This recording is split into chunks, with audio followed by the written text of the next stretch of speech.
Ja, herzlich willkommen und vielen Dank, dass ihr hier seid und insbesondere vielen Dank an das Organisationsteam.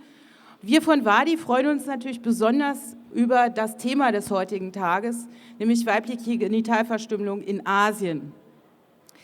Das ist ein Thema, für das Verdi seit über 10 Jahren gekämpft hat, dass es überhaupt auf die internationale Agenda kommt, dass man das überhaupt wahrnimmt, dass es das gibt. Und insofern ist es auch bedeutsam für den heutigen Tag, das mal nochmal zu erzählen, wie das war. Das ist nämlich in diesem Sinne eine Erfolgsgeschichte. Man kann daran erzählen, wie es ist, wenn man das Gefühl hat, erst gegen Windmühlen zu kämpfen und dann irgendwann ist es selbstverständlich. Und wie gestern auf der Veranstaltung, wo ich dann gefragt habe, wer wusste vorher, dass es weibliche Genitalverstümmelung in Asien gibt, da haben sich alle gemeldet. Vor 14 Jahren hätte sich da keiner gemeldet. Es war am Anfang sehr schwer. Wir hatten das Gefühl, wir sind vollkommen allein, keiner mag uns.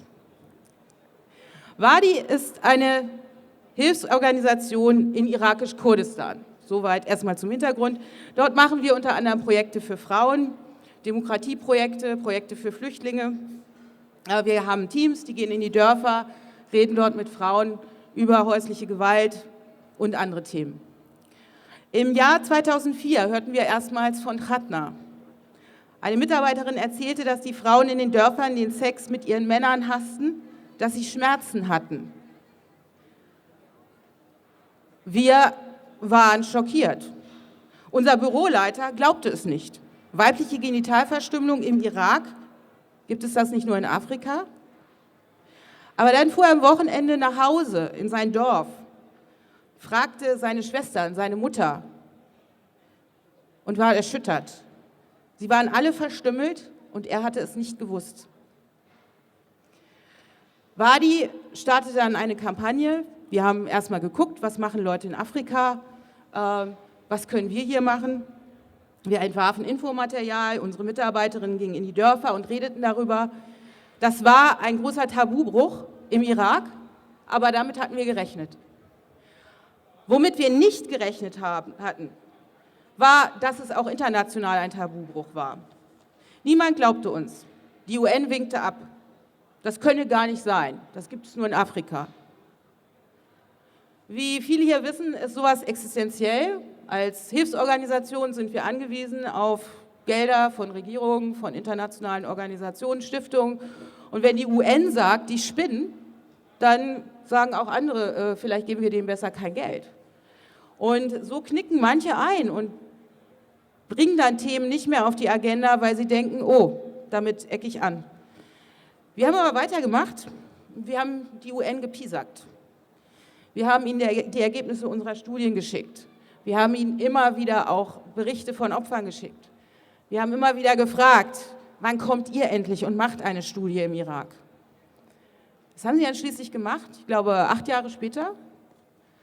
Und dann haben sie Irak auch auf die Karte genommen, die Karte, wo FGM existiert. Und das war dann so, also auf der Karte der UN ist immer noch eigentlich nur Afrika und dann Irak. Sie haben dann auch ein großes Programm von uns finanziert. Also an der Front erstmal alles gut. Aber wir hatten noch ein anderes Problem. Wir guckten nämlich längst auf eine andere Karte. Wir hatten einen Zusammenhang festgestellt. Nämlich im Irak, in Kurdistan, erfuhren wir, dass es insbesondere die Religionsgelehrten waren, die die Leute aufforderten, ihre Mädchen zu verstümmeln. Das sind dort Schafiiten und wir stellten fest, die schafiitische Rechtsschule, das ist eine der 4 großen Rechtsschulen des sunnitischen Islams, fordert weibliche Genitalverstümmelung als zwingend für Musliminnen. Die anderen 3 Rechtsschulen sagen, es ist Sunna oder eine gute Tat, man muss es nicht machen. Und da fingen wir an zu überlegen, Moment mal, es gibt in Asien eine ganze Menge Schafiiten. Wenn deren Religionsgelehrte das sagen, ist es dann nicht plausibel, dass diese Leute das tun, was ihnen in den Moscheen gepredigt wird? Vielleicht wenn wir so ein Problem hatten mit dem Thema im Irak, vielleicht kommen andere mit dem Thema auch nicht durch. Und wir haben dann erstmal gegoogelt. Wir haben auf Englisch und auf Arabisch, haben wir auch ein paar alte Bücher gelesen von Anthropologen, die das für einige Länder beschrieben. Und wir haben festgestellt,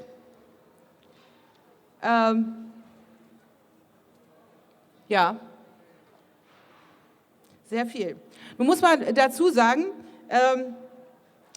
bevor ich jetzt erzähle, wo es das überall gibt, nicht, dass Sie denken, das sind alles Schafiiten, es ist nicht so einfach.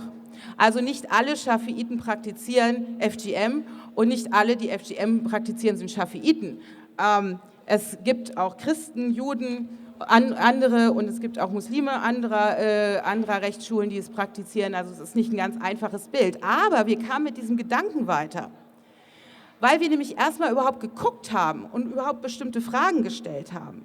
Und dann eben Zeitungsartikel, Blog-Einträge in den Ländern gefunden haben, aus Oman, aus den Vereinigten Arabischen Emiraten, Indien, Pakistan, Iran, Malaysia, Singapur, Brunei, Sri Lanka und von den Malediven.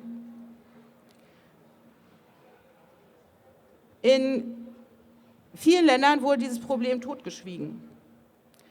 Im Oman und in Indien hatte das lokale UNICEF-Büro sogar Aktivistinnen wieder weggeschickt, die darauf aufmerksam machen wollten, dass das passiert, mit der Begründung, nee, das gibt es hier nicht. Man fragt sich, wie kann das sein? Frauenrechtlerinnen vor Ort gehen zu UNICEF und sagen, wir haben hier ein Problem. Und UNICEF sagt, nein, habt ihr nicht. Wir entdeckten auch, dass es längst große Studien zu Indonesien gab. Die wurden aber nirgends erwähnt. Ein Aktivist aus Malaysia erzählte uns von Südthailand und Kambodscha. Ein Filmemacher, der Russisch konnte, erzählte uns von Dagestan. Und es entstand eine völlig neue Karte vom Vorkommen von FGM. Tatsächlich ist FGM in Asien fast genauso verbreitet wie in Afrika. Und noch immer ist diese Karte nicht vollständig. Kürzlich hat mir eine Projektpartnerin aus dem Iran eine neue Studie geschickt, aus Hormozgan, das ist im Süden vom Iran. Und da fiel mir auf, besonders betroffen von weiblicher Genitalverstümmelung war eine Gruppe von Flüchtlingsfrauen, die kamen aus Afghanistan. Das hatten wir bisher noch überhaupt nicht auf dem Schirm. Warum konnte das so vielen Menschen so viele Jahre entgehen, dass FGM auch in Asien existiert? Dass es auch dort Kinder traumatisiert, Frauen verzweifeln lässt und Ehen zerstört. Die Informationen waren doch da.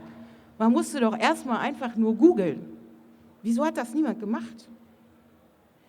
Aber mit unserem Gedankengang hatten wir einen zweiten Tabubruch begangen. Wir hatten festgestellt, dass es eine islamische Rechtsschule gab, die FGM vorschrieb. Und das traute sich damals niemand zu sagen. Viele trauten sich nicht einmal, es überhaupt zu denken. Für uns hingegen war das ein logischer Gedanke. Wir haben alle lange im Nahen Osten gelebt, viele von uns stammen von dort her. Daher wissen wir, Menschen- und Frauenrechtlerinnen aus islamisch geprägten Ländern kämpfen immer, auch gegen die herrschende Auslegung von Religion. Das ist dem Islam nicht eigen. Auch andere Religionen wurden und werden so ausgelegt, dass man sie kritisieren muss. Das zu sagen, sollte kein Tabu sein. Und in diesem Sinne danke ich euch allen, dass ihr heute gekommen seid und damit ein Zeichen setzt gegen solche Tabus.